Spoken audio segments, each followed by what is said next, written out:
What do we find at the intersection of faith and the world? The Cathedral's podcast, Crossroads, explores this question in thought-provoking bi-monthly episodes, featuring guests from around the world who are seeking to live faithfully in the public square.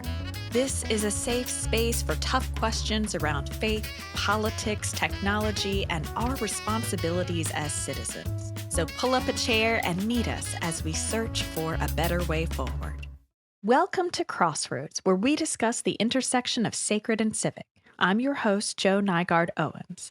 Today, we welcome Princeton professor and author Elaine Pagels to talk about her newest book, Miracles and Wonder, the Historical Mystery of Jesus. Dr. Pagels brings her decades of scholarship to examine the historical person of Jesus, what we know, what we don't know, and who the books of the New Testament were written for. Hello and welcome, Elaine. It's so good to have you here today. Thank you. It's lovely to be talking with you. And tell us, where are you joining from? I'm coming from Princeton, where I've been teaching for decades, and it's a lovely spring day here. Fantastic. It is a lovely spring day in Cleveland, Ohio as well. I think we're expecting snow tomorrow, but that's how life goes in the spring. Well, we are here to talk in part today about your new book, Miracles and Wonder, the Historical Mystery of Jesus. Now, in the teaser, it says, in the culmination of a decades-long career, Elaine Pagels explores the biggest subject of all, Jesus. In Miracles and Wonder, she sets out to discover how a poor young Jewish man inspired a religion that shaped the world. So I'm curious, what led you to write this particular book, and why did you wait till this point in your career? I don't think I was ready to write about this before. Each of the earlier books is about a very particular subject. The Gnostic Gospels, about this wonderful find of secret Gospels found in Egypt. Adam, Eve, the Serpent, about politics of sexuality, and Origin of Satan, about the origins of Christian anti-Semitism, which I was really deeply shocked to find in very familiar stories, and so forth. But it's only after teaching so long and teaching about how Christianity began that I felt I had the scope, because this book is much more ambitious in one way. It's ambitious in that talking about the stories of Jesus is like, who needs another book about Jesus in the Bible, right? There's probably millions of them. But this is different from many others in that I'm looking at the stories in the New Testament and also what we find in the secret Gospels, but very much at what is happening in Judea at the time. What do Jewish and Roman historians say about Jesus or about the movement that started with him? It's much more comprehensive. And then the question with which I started is, what do we know historically about Jesus and what do we not know? More importantly, why do we care? Why do those stories matter so much to so many people? As you said, this is the most widespread religion in the world today. So how is that? Why do people take Jesus' life, his teachings, his death as templates for their own lives? And the answer is in many, many ways and for many different reasons. So I also included how people are converting today. Anthropologists' reports of that, and how artists and filmmakers and poets and fiction writers also use the stories of Jesus to articulate their own messages. And we'll talk about that again in a minute. You ask such deep and probing questions that your questions are clearly at the heart of the book. And I remember when I was discerning going to seminary, a friend of mine who came out of a more fundamentalist tradition said, "Oh, you can't go to seminary. You're going to lose your faith when you learn so much." And so there's a lot of fear tied up in asking questions. How do you step out bravely into that space of question asking? And what do you think is at that intersection of faith and questions? And how do you invite people into that space? That is a great question. I asked questions because I had to.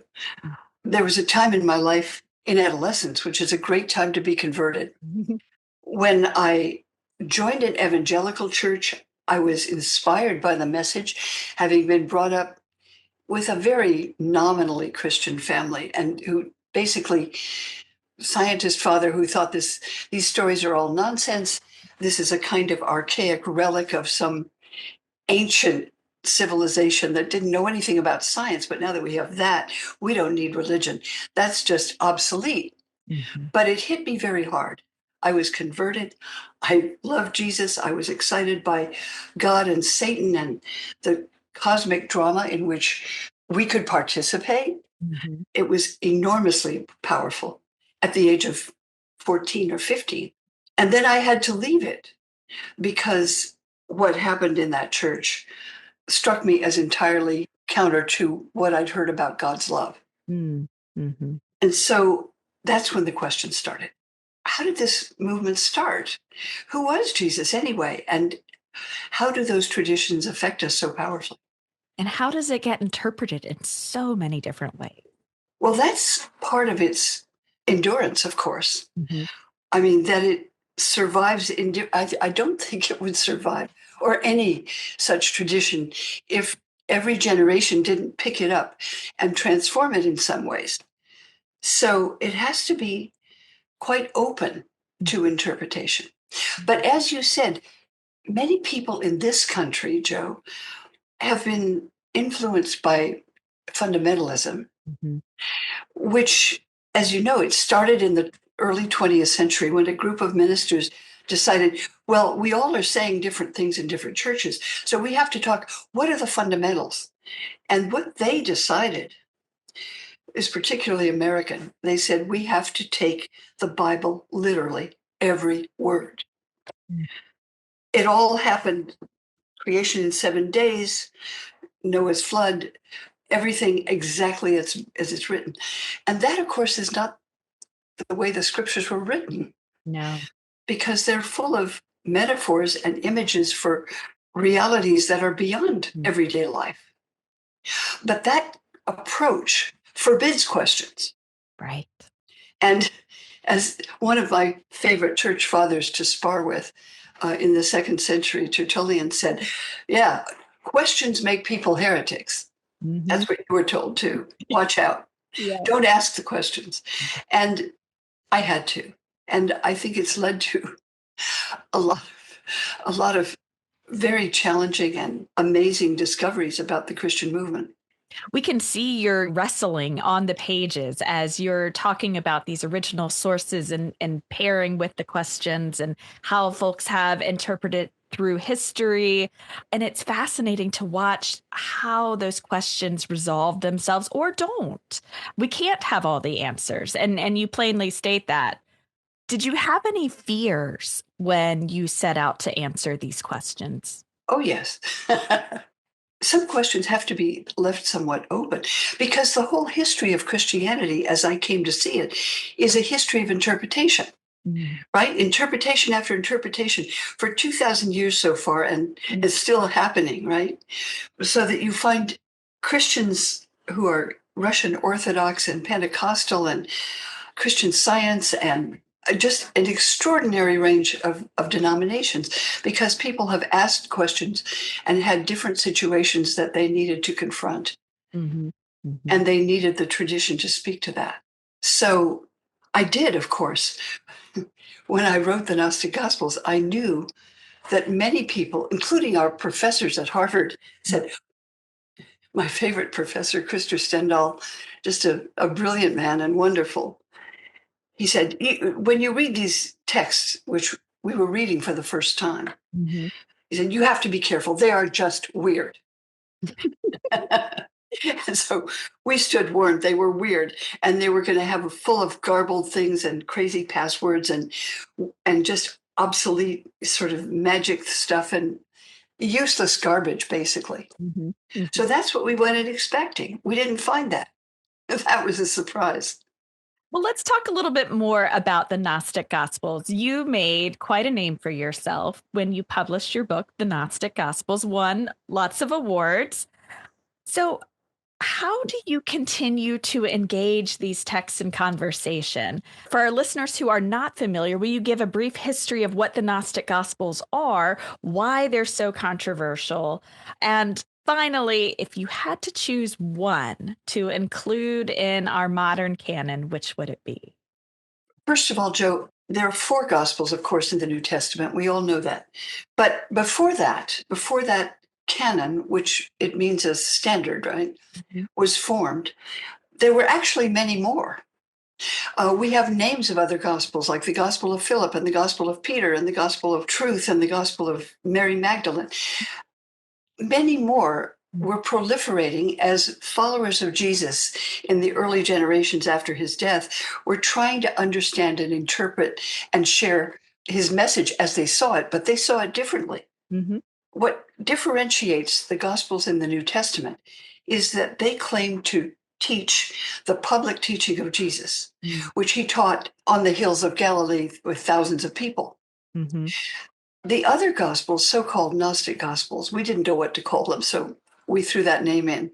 What does Gnostic mean for those who might not know? It means people with insight. It's a different kind of knowing. Mm-hmm. It's not about intellectual knowing, it's about heart knowledge. Mm-hmm. And these texts claim to be what Jesus taught privately when he spoke with one person or another person who were his disciples, and they wanted to ask questions and go further in their understanding of his message. So they amplify and interpret and explore the message of Jesus on a deeper level. Mm-hmm. So if Jesus was like other rabbis of his time in the first century, he would teach one way to the congregation and another way to his closest followers, because they would say, well, what did you mean by that? And then he would try to interpret. And every religious teacher does that. And if that person continues in that for a long time and goes further, as St. Paul said he did, then he could hear deeper teaching, mystical teaching. And that's why Paul, brought up in that Jewish tradition, says that he also taught secret teaching to people who were advanced in the faith. And furthermore, advanced level teaching was never supposed to be written down. So Jews who look for that today look at Kabbalah, but that wasn't written in Jewish sources until 1,000 years after the time of Jesus. But some of the texts that we have as secret teaching of Jesus probably speak the kind of deeper teaching he taught, the kind of mystical teaching. I like to think about it in college. You're going to take your introduction class, your 101 class, and it's going to be in a big lecture hall, and they're going to be at least 100 students, and the professor has to teach very surface level. But as you go deeper into that particular subject matter, your class sizes get smaller and smaller. The interaction with the professor becomes more and more, and so you can go deeper and deeper. But you would never say what you would say in a 300 or 400 level class in a 101 class. That's right. And I mean, after college, you went to seminary, and that's the purpose of that, is to get a deeper understanding of the faith. But these texts, nevertheless, in the 4th century, the ones that claim to be the secret teaching of Jesus, were censored by the bishops when they began to ask what text should be read in church, because the canon is actually, of course, for public reading in church. And these Gospels aren't appropriate for that, so I wouldn't include them in it. But one I would have chosen to teach people who were ready for it is the Gospel of Thomas, because that text has no anecdotes, no stories. It just has a list of sayings of Jesus. It's 15 pages, really short. And half of those sayings are exactly the same, almost the same, as you find in Luke and Matthew. Teachings of Jesus, like love your brother, blessed are the poor, parable of the mustard seed. The other half sound very much like Kabbalah. They speak about how before the beginning of time, before creation, there was darkness and water, as Genesis says, in the beginning of time, and God brought forth light. And that light is a metaphor for the energy of creation, which brought the world into being and everyone in it. And it also teaches that when Genesis says God created Adam, which means humankind, in his image, what image? You can't make an image of this God, and it's strictly forbidden, right? Right. Like the image of the Egyptian gods, the Babylonian gods, the Greek gods. They look pretty human. Mm-hmm. You can't do that of the God of Israel. But there's one person who does say, I saw the Lord on the throne. And what did he see? This is the prophet Ezekiel. He says, I saw light. I saw lightning and flashes and jewels and brilliance. And what is in Hebrew the kavod, splendor. I saw glory, it's translated. And so that image of divine energy, Mm-hmm. that image, light, it's really the divine energy that is from which everything comes forth. And so the idea in Jewish mystical teaching and the Gospel of Thomas is that within you and me and every human being that ever has existed is a connection with the divine source because of the divine energy that goes into the creation of humans. Mm-hmm. And that you can find that connection Mm-hmm. with the divine source, although it may be totally hidden. You may not even know it's there. Most people don't. But if they start to look, they can find a way, a hidden link to the transcendent source of all being. Mm-hmm. And that's the teaching of Jewish mysticism as well. And we have that with some of our Christian mystical writers. Thinking about Richard Rohr and others like him starts to pull those threads in and become more widely read within the Christian tradition. So I'm curious, you shared before we started recording about preaching at the cathedral. Can you tell us a little bit about that experience and what you preached on? Well, I don't preach. I explained that to the dean of the cathedral when he invited me. But finally, I said, well, I can speak about a beautiful vision of the gospel that's in one of these secret gospels called the Gospel of Truth. And it claims to be the secret teaching of the Apostle Paul, just as the Gospel of Thomas claims to be the secret teaching of Jesus. Whether they are or not, we don't know because we don't have independent ways to verify that. But when I read the Gospel of Thomas, I thought, did Jesus really say that? I don't know, but it's true. Mm-hmm. This message about the divine light within every person, it just felt to me so deeply powerful and true. And the Gospel of Truth tells a story also about what happened before creation and how all things came into being from the divine source. And these beings wandered and were lost in the world, feeling they didn't know where we come from. We don't know who we are. Mm-hmm. And so they were terrified and isolated, looking for their parents like lost children, the text says. But then the Father, which is the name for the source here, part of the source, sends Jesus into the world, it says, to teach us what is written on our heart, because it's something we already recognize inside if we allow ourselves. And what's written on our heart is who we are. Mm-hmm. And that's why this gospel, like the Gospel of Thomas, says, we are all children of the living Father and children of the Mother. And here the Mother is seen as the Holy Spirit, because the Greek word, although the Greek word for spirit is a neuter word, the Hebrew and Syriac word is a feminine word. And so when Christians in the early times used metaphors for God, which we do, Father is a metaphor, Mother is a metaphor. But if you're going to use Father, they also use Mother. And it talks about how Jesus brings us back into the Father, into the Mother, Jesus of the infinite sweetness. And it talks about how in his death, we recognize his connection with ourselves through suffering, his suffering, and how it requires us to recognize each other, because we all know about that. Well, I find that I need to go read that gospel. I have not read the Gospel of Truth, so I look forward to reading that. And so that's what you preached on or talked about from the Canterbury pulpit at the cathedral. Yes. And I found it there on YouTube. It's short. It's just a story. But it's a story about how we go from isolation and terror in the universe and fear to a sense of connection with all beings. and with the source from which we all come. That is beautiful. And it's a word that we very much need today. It is, very deeply so. Bringing us back to the book, you have a final chapter on artwork and how artists throughout history, but especially in our modern times, those are some of the threads that you draw.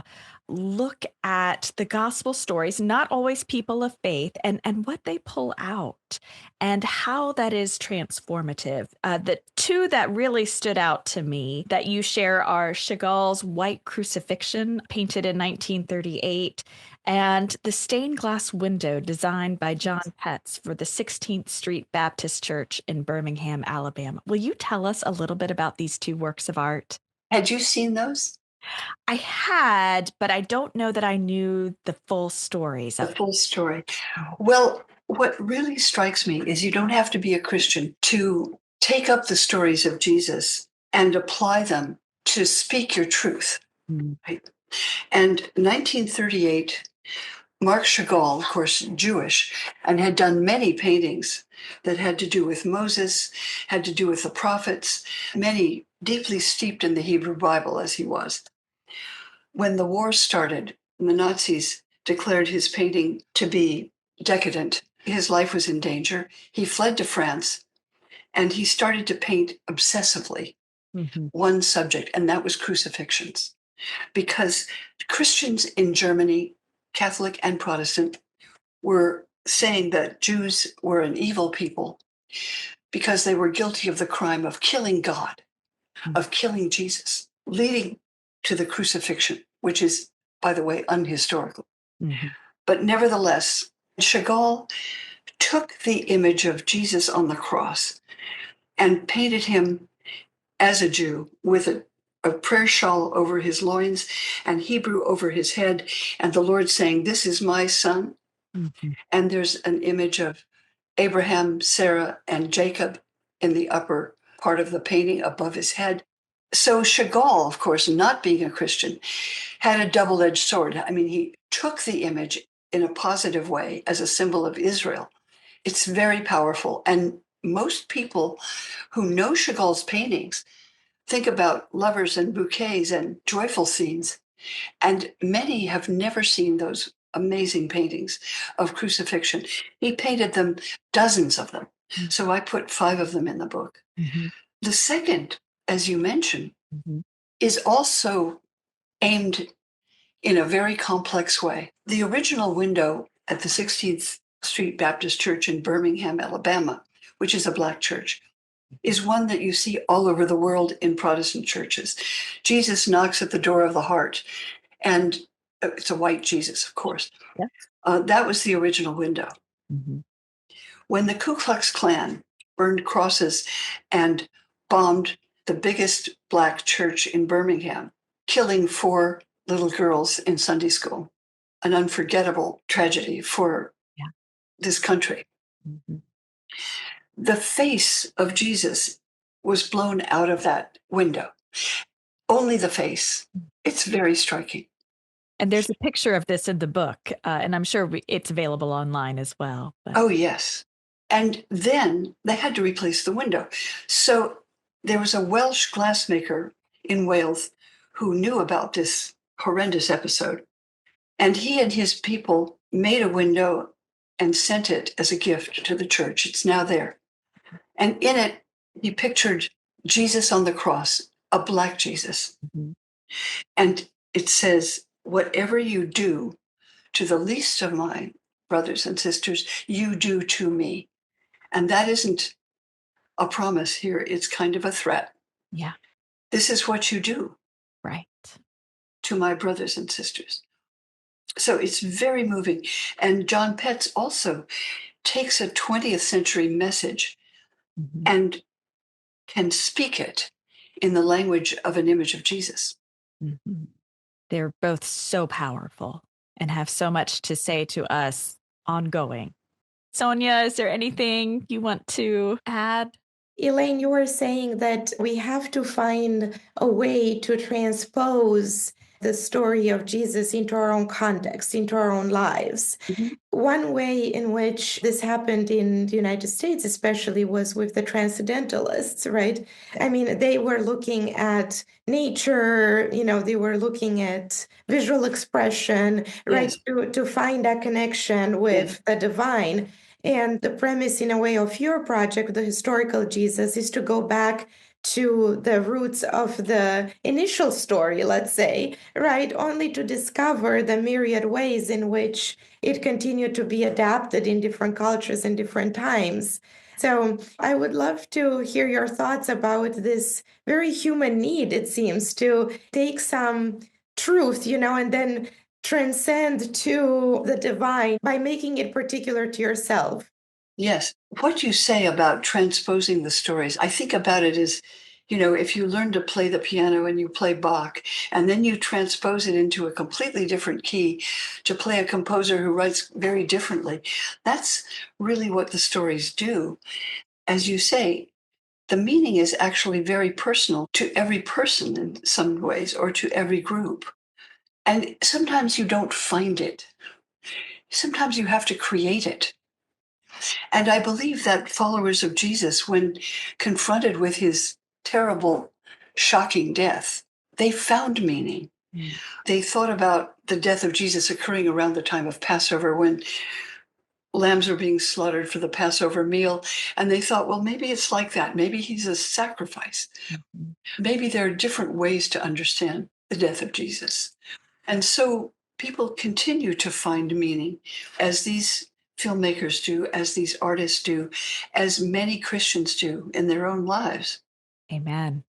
Now that we have investigated some of the harder truths about our Christian story, spoiler alert, I'm going to give away the end of the book. And you say the point is clear. God can make a way out of no way. As I see it, all of these twists and turns of the story of Jesus give us what we often need most, an outburst of hope. Can you speak a little bit more about that outburst of hope and where we can keep finding it? How do we draw that into our world that so desperately needs it? That's such a wonderful question. I was asking myself, I've been teaching all of this for so long. Why do I still find it captivating? Why do I still love these stories and find them significant? And I thought what I loved most about the stories of Jesus was the teaching.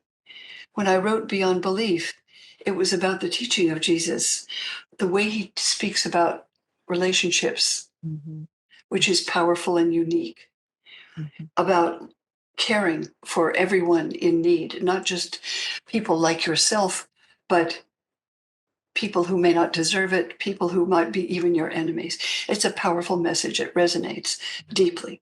And I love it. But what I didn't do, I was sort of skip over the miracles because I was looking for the teaching. I thought that was the point. Thomas Jefferson thought it was so much the point that he said he retitled the Bible called The Life and Morals of the Great Prophet of Nazareth. And he took a pair of scissors and he cut out the miracles because he thought, this is just filler. We don't need that.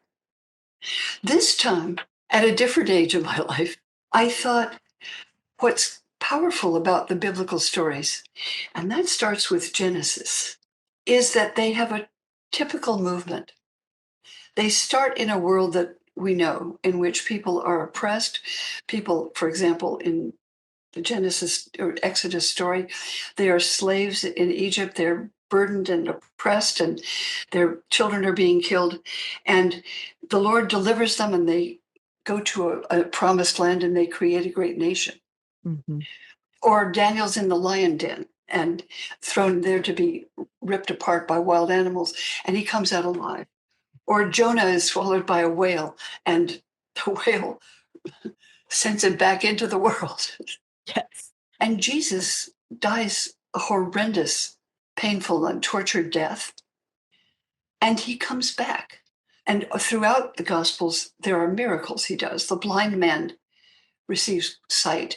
The woman who's suffering with a hemorrhage is healed, and so forth and so forth.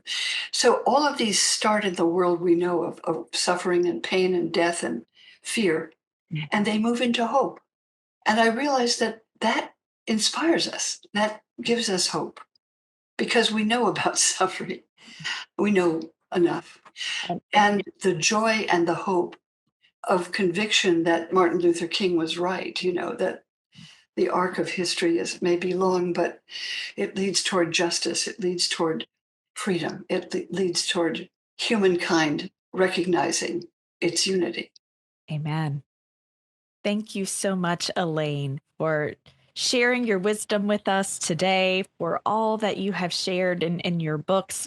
I could ask a million more questions and have a conversation all day long with you. So thank you. Well, thank you. I've very much enjoyed our conversation. I hope you will join us for our next episode when Dr. Sonia Coleman and I sit down with neuroscientist and business professor Moran Sir. This is a special video podcast, and we hope you'll find the episode on YouTube when it airs. Thank you for listening to Crossroads, and until next time, peace be with you. If the digital offerings of the Cathedral enrich your daily life, please consider becoming a supporter today by making a gift at cathedral.org/inspire.